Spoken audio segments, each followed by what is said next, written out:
Pendant des années, les supporters du PSG ont attendu ce moment, ce soir où tout basculerait.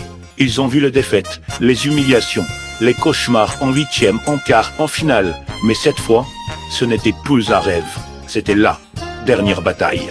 Après avoir éliminé les plus grands d'Europe, écrasé les doutes, balayé les critiques, Paris était à 90 minutes de la légende. Face à eux, l'Inter Milan. Un mur, une machine, une forteresse italienne. Mais ce soir, il y avait une fissure.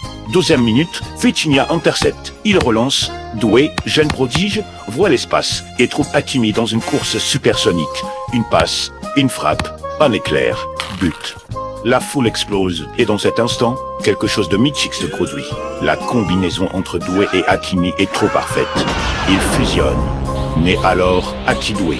Un duo éphémère, précis, létal. L'Inter ne comprend pas. Après quelques minutes, le jeu s'emballe. Mais la fusion ne dure pas. Elle éclate, comme une étoile filante. Son temps est écoulé. Mais Doué n'en a pas fini. Son regard change. Sa respiration s'accélère. Son ki explose. Transformation Super Saiyan 2. Il ne joue plus. Il détruit. D'abord à la 20e minute, il est servi par Dembélé et enchaîne d'une reprise de volée contrée qui vient tromper Sommer. Puis à la 63e minute, d'une frappe placée chirurgicale.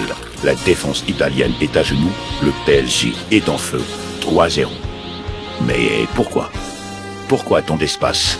Pourquoi l'Inter semble-t-elle suffoquée? Et c'est là qu'on comprend. Dans l'ombre, un autre guerrier monte en puissance. Silencieux, concentré. Ousmane Dembélé. Depuis le coup d'envoi, il ne lâche pas Sommer. Chaque relance, chaque passe, chaque souffle du gardien. Dembélé est là. Ce n'est pas du pressing, c'est de la traque. Et c'est cette pression constante, invisible, inhumaine, qui déséquilibre tout. Les défenses paniquent, les milieux reculent, les lignes explosent. Car pendant que les autres attaquent, Dembélé coupe l'oxygène. Son regard est vide. Il ne court plus. Il lit dans l'avenir. Il a atteint l'ultra-instinct. Et grâce à lui, les erreurs s'accumulent. Le chaos s'installe. Le 4e but arrive comme une fatalité. À la 73e minute, suite à une frappe de Graham, une bête enragée. L'Inter est KO. Mais Paris ne veut pas seulement gagner. Il veut marquer l'histoire. Une dernière fois. 87e minute, entre en jeu un jeune guerrier. Seny Mayolo. Il n'a que 19 ans, mais son cœur est immense.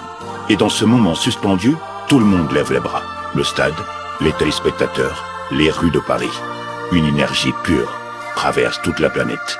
Denki Dama, un tir porté par des millions de supporters. Mayolo frappe, but, 5-0, la terre tremble, le ciel se dégage, le PSG est champion d'Europe.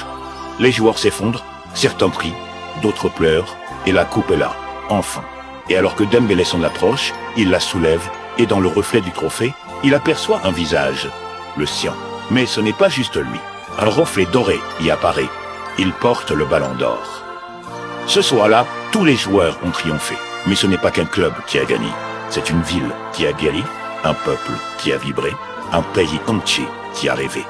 Le PSG n'a pas juste soulevé une coupe, il a gravé son nom dans l'éternité. Paris est champion à jamais.